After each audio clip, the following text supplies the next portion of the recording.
Okay, welcome. My name is Kelvin. No, maybe no, maybe we don't. We move.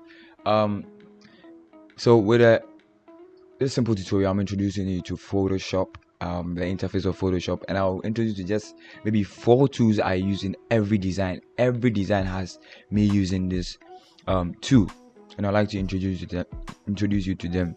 So first of all, we check out our workspace. It's mostly 1080 by 1080, and the resolution is 72. And mostly with me, the artboards are always checked because you never know what will happen in the process of you working. Don't worry about these things. It doesn't matter. Maybe later we can tackle these things. So with the RGB, because for web, RGB should be always selected. I wanna lie, you need to have it. But the rest we talk about it later. So we move straight into it. So first of all, the tool that I like to use a lot is called the transform tool, because this transform tool allows you to manipulate every image or every object in the design. So first of all, for example, when I bring in a shape tool like this, if I want to manipulate any side of this shape tool, what I need to do is just click the control the control option on the keyboard and just move this side. I can warp it to any side out, or I can even stop and go to the edge, and then yeah, make sure that the control button or the control key is being held. You can move any side you want, and that's why it's called the transform tool. The transform tool, that's one of the basic tools I use. So whenever you open Photoshop, you see that it's already selected, and with a long press you can see that you can also manipulate the artboard. It has the artboard tool that allows you to manipulate the artboard in any shape or function you want it to, or even duplicate the artboard per se. But that's not what we're after. I just want to introduce you to the transform tool for now. And the next thing we'll go to is the text tool or the type tool. When you click on it and you have installed your text already, you just type whatever you want to do. I want to type awesome. So awesome. The reason why you are not seeing it is because the text color is white. So what you do is that either you come to the properties panel and come to color and change it to the color you want, or you just look at the top here, options tab, and then change the color to whatever color you want. Very simple, very pretty. So when you want to increase the size as well, you look at the text size. Either you use this slider to increase or decrease it, or you just drop it down and change it to the number you want, or just type it in, maybe 100. So write 100, enter. So that's it. So the font I want to use is called Monument Extended. It's one of my favorite fonts. If you've seen any of my works, you see that I use Monument Extended a lot. And even you can you can also even use the transform tool to increase or decrease the text. Please, isn't making sense? If it's not making sense, I don't care. We move. Ha ha. Kelvin, what are you trying to say? So right now, if I want to manipulate this text that I have, you see, the word spacing is too much. So you go to the properties panel, and then you come here, the A on top and the A below. You just slide it to the left, right? I don't want the space to be too much, so I think this is okay. And I don't like the size of the awesome, so I'll increase it a little bit. Get it? So you're trying to create something like a cover art or something, doesn't matter. All I want it to matter for you right now is that you understand the tools that we are using. So first of all, we tackle the transform tool, and also we've come to tackle the type tool. There's a lot to learn about the type tool. For example, when you go to the properties panel right now, there's a lot you can do with the spacing and stuff. That's not why you see, there's a lot of things when you the tab options. There's a lot of things you can do here, but that's not where we are focusing on. I just want you to understand the basic things I use with every design. Get it? You don't get it, forget about it. Yeah, we move. Okay. So we move to the next one. What I'm going to do right now is I'm going to add a background to this thing. So I have a background downloaded already. So I just bring it in here, place it out here, and then increase it. So I'm using the transform tool to increase it. I hope you don't forget to, because you will need it. You will need the transform tool. See how it's helping me to decrease and then increase the thing, and then also place it however I want it. So I want the lighter side to come downwards. So this is the layers panel right here. The layers panel, don't forget, it's going to be your friend forever. This is the effects tab. This is the layer mask tab. This is the adjustment layer tab. This is the create a new group, and this is the new layer and delete. Yes, later on you can look at all these things. So what I want to do is that the layer is just like The layers panel works just like maybe have a sandwich, right? You see, you may have the bread beneath or the buns beneath. You have your meat, your lettuce, your veggies, and then you have another bun on your meat, and then you have another bun on there, right? It's the same thing here. So you can arrange it in a matter of priority, what you want to be seen first. In this case, what I want to be seen first is not the background. I want to first see the awesome, right? So what I do is I bring the awesome to the top because I want that one to be seen first. Right now I see that the awesome has a black color. I don't want it. So what I do is I go to the layers panel again, the layers option again, and I come to color and I change it to whatever color I want. I can choose a color from the background, but that's not what I want. I want a white color. So that's what I did. Just choose a white color. From here I want to add another image. I want you to explore how to add another image and then even remove their background. So what I'll do is I bring this image that my clients gave me to do for one of their projects.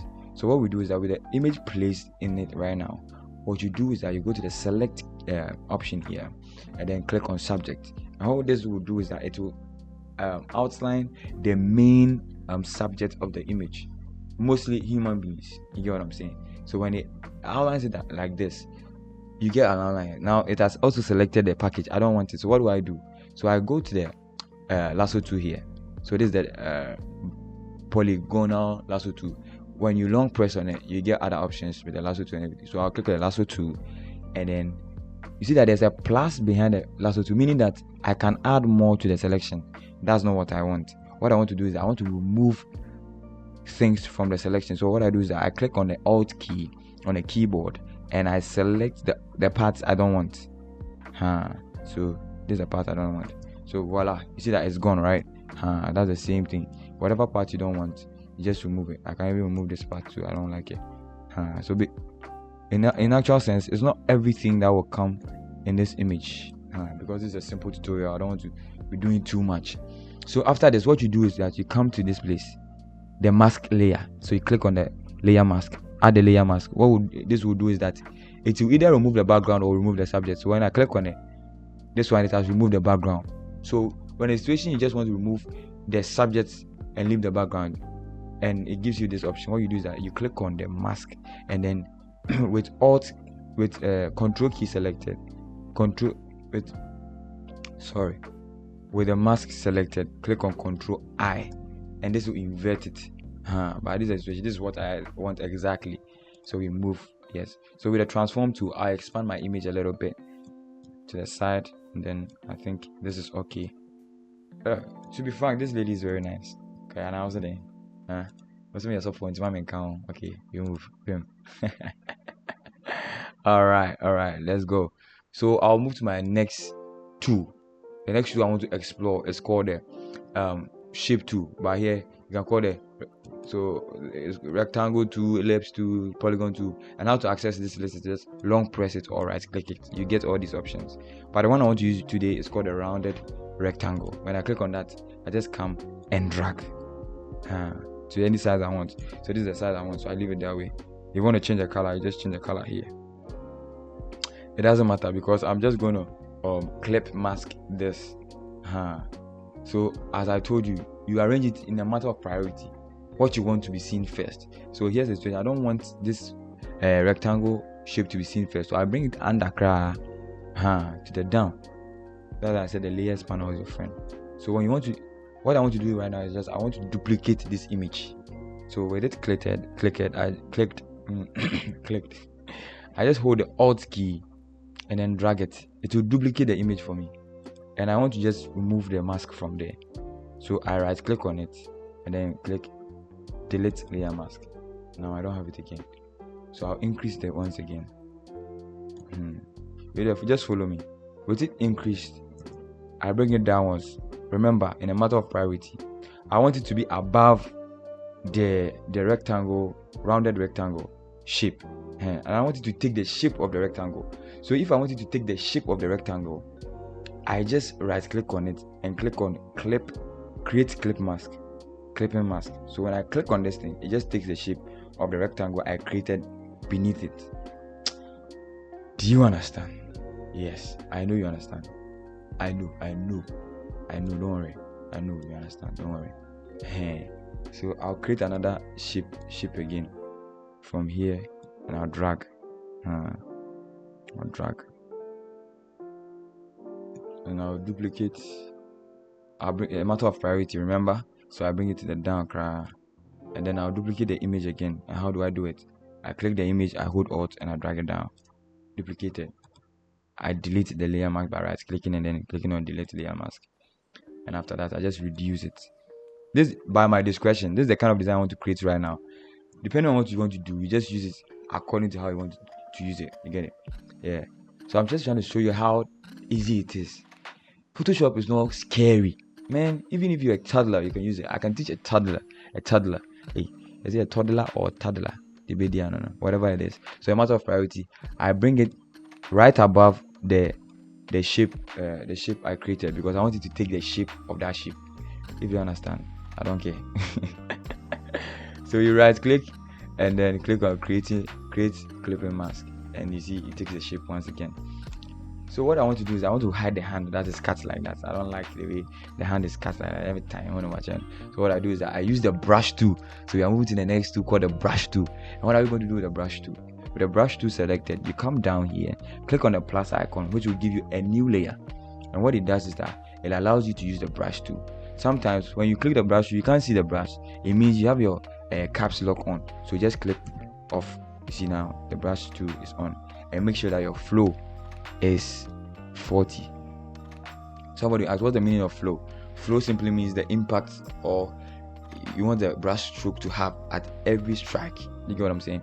And I just wanted to have like a 40% stroke, because I want to see a level of consistency and transparency and blendedness. You get what I'm saying? Yeah, you get about it. We don't buy it.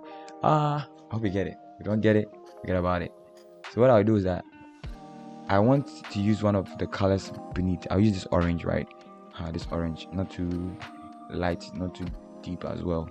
So with the Alt, I just select the color, right? I sample the color, and with my layer selected, I just brush on the image. Now you see where we're going. So since it was just 40%, it didn't give me a full not opacity per se, a full impact of the color. So if I want to add more impact, I just swipe again and swipe again and swipe again. You see that now it's becoming fuller and fuller. You know what I'm saying? Yeah, I think we are going somewhere with this. So after this, I just add another text. Let me write beauty and the beast. Beauty, and I change the text color to white. And then beauty, I change the text color to white. I center it. So it's not all the time you get these options, because sometimes you are not using the artboard. But if you are using artboard, these options are very available to you. Sometimes when you open your Photoshop, you don't have the places where you can truly be using the transform, because this thing is not on. So click on. You see that the points for you to navigate the object in the design, it becomes very simple for you. Yeah. So I think that's enough for today. I hope you have been blessed. Like, I love you, and I hope all the best for you. I pray that you get some kind of understanding from whatever I've taught so far. Yes, because I wanted it to be very swift and easy. I don't want it to be look so too much on your nah. You see, by simple use of these 4 tools, right? The brush tool, transform tool, the shape tool, and the text tool. You see, we've created a nice design. It's not all the things you need here right now. You get it? With time, exploration, being curious about the app, everything will become understandable. Okay, so God bless you for sticking around. My name has been Kelvin Owes. Maybe you know me, maybe you don't. I just hope you know me. Follow me on all platforms. Make sure that you follow me, you like, you comment, you share. Make sure you comment something. Say I don't understand this, I don't understand that. It makes my work very easier for me, and so that I can know how best we can move forward. You know what I'm saying? Alright, so I'm out. May the Lord help you and bless you and give you grace to succeed at this. In Jesus' name, out.